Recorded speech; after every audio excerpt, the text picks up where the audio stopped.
On today's Minute of the Apes, paging Dr. Ray, you're needed an X-ray. Dr. Ray to X-ray. Take your stinking paws off me, you damn dirty ape! Exercise with an ape maker, human down. It talks.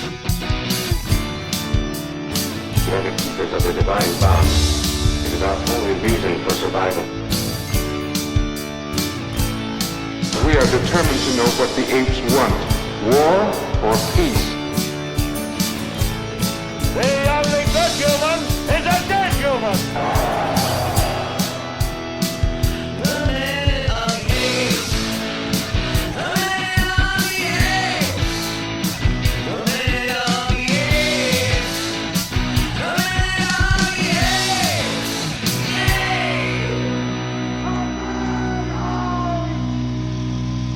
Hello and welcome to Minute of the Apes, the daily podcast where we break down every minute of the Planet of the Apes movies, 1 minute at a time, and we are in a new place this week. I know, we are in... The TARDIS. The TARDIS, Zeus adjacent, I guess. Okay, so Sean, as I said to him earlier, not that he's not an adult, but as of today, in my eyes, he now we're in a grown-up house. More little adult-like. We're all homeowners. I know. Exactly. Yeah. There you go. We all own a house, and Sean, he's been... I guess, was it a lease, a rent house? Renting, yeah, for the last 11 years. And then all of a sudden he moves in here. And here we are in Sean's house for the very first time. It's kind of fun because I look across to see Richard. I see Sean, and then I get JJ's mom, correct? Yeah, or her grandmother. grandmother. Staring at me the entire time. But judging you silently. Yeah, so he calls it the TARDIS because when you look at the front of the house... It looks tiny. It looks much smaller than what this house ends up being. And it is a block away from our house. Yeah. We live just 2 streets up from Sean and JJ. We've been in the same neighborhood for a long time. Well, I mean, we live 4 doors down from where we are now, so we're 4 doors closer to you, yeah. So we, by the way, we bounce back and forth, and we often stumble home back and forth from dinners and things. Yeah, speaking of which, what's eating for dinner tonight? I know, yeah. Awesome.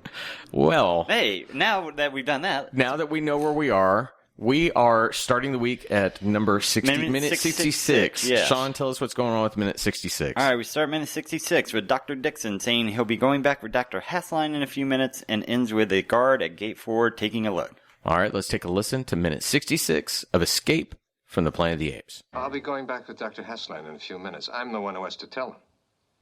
Stevie, you gotta come help me. Well, of course, I'll come right away. Just seems so cruel and horrible. I don't know. I'll see you, huh? Cruel, Dr. Dixon? Unbelievably. Zero wants her baby. So do I. But dead. Yes. You'd prefer the parents dead, too. So we go.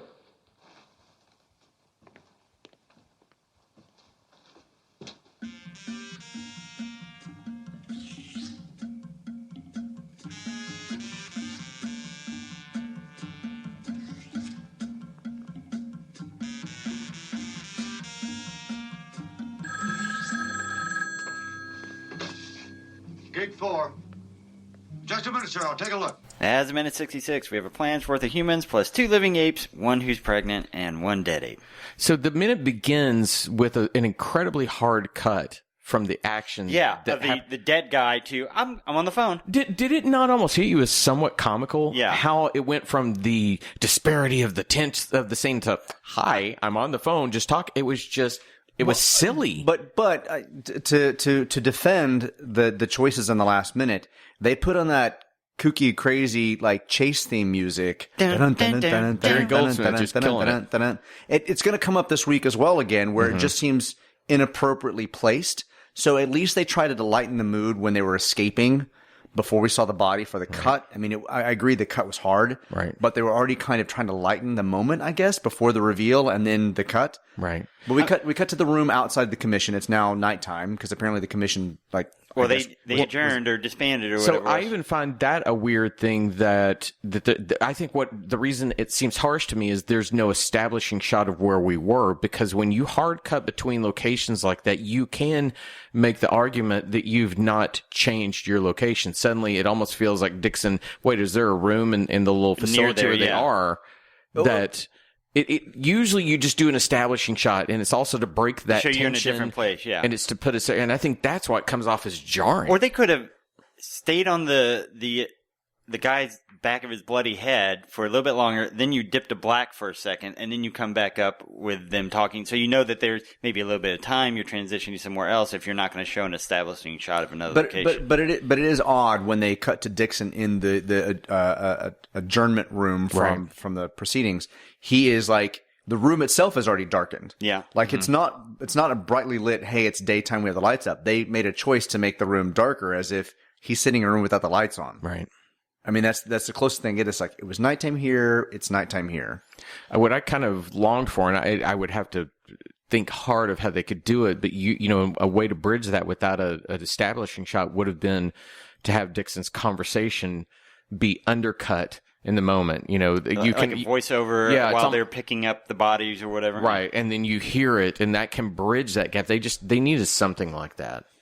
So Dr. Dixon says, you know, I'm going back with Dr. Hassline in a few minutes now.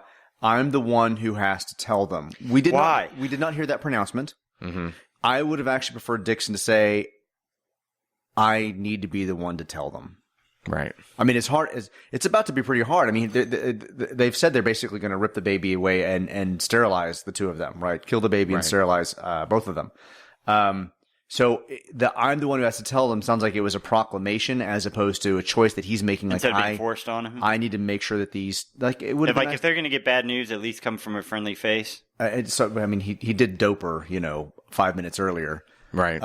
But there needs to be some type of, I have to be the one to tell them, I need you here with me. Right. Something a little more compassionate than, or maybe Dane thought that it was necessary that the evil sinisterness of the act is the fact that Dixon now has to actually tell them. I don't know. Their supporter has now become the person that's going to take away their baby and kill it potentially. I do like, we haven't seen Stevie for a little bit, have we? She's been out of the picture. I mean, when's the last time we saw her? Is that a good or a bad thing? Well, I just think it's funny that as soon as the shit work comes in, like we're going to have to we'll kill a baby and maybe these other, that's when we call Stevie back in. Hey, Stevie, welcome back to the show. Now you get to do the shit work. Well, she was in the car when they were driving to the facility, though. So that had been the last time. We saw her, she was in the car when they were going to Camp 11, and then she was just gone. Yeah. Yeah. I guess I'm still locked in on the transition of the scene that I'm even having a hard time thinking back to what happens here, because I even found myself as I made the notes for this week that I got so bogged down in that entire minutia of that I'd forgotten they were in the council meeting, and that when you do those hard cuts like that, again, it insinuates close proximity that I logistically could not pay attention to this minute.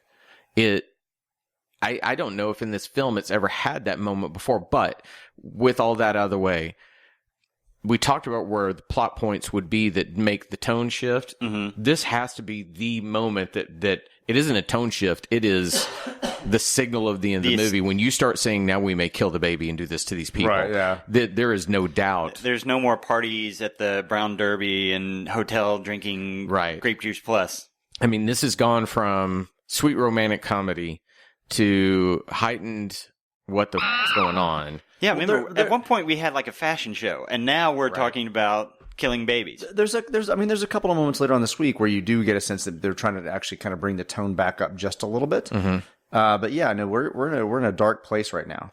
But what I like about it, yes, you do get a little bit of a, and if you keep the tone, even in the darkest of movies, even when you go see Joker has moments of, human connection where that character, you have to shift these things. Mm-hmm.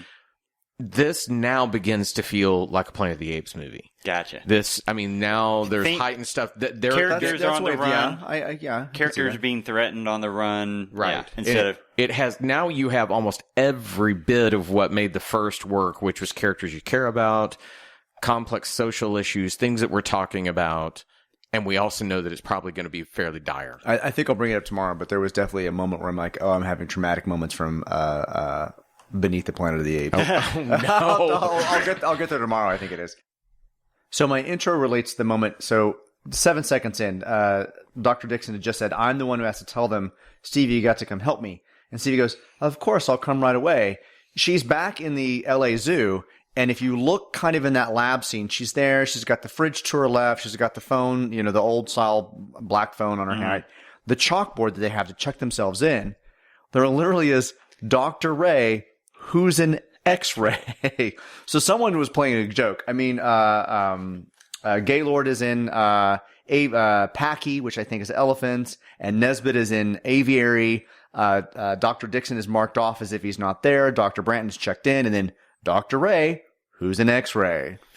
Doesn't that almost feel, though, like it may be an in-joke, but, the idea that maybe somebody got fired and didn't check the continuity and it just got by? Doesn't it? I mean, it is such an obvious joke that once you pointed it out, I thought, oh, good Lord. That's proof of how much they're running and gunning. If somebody left that on the board and nobody, that's it, screw it, just leave it.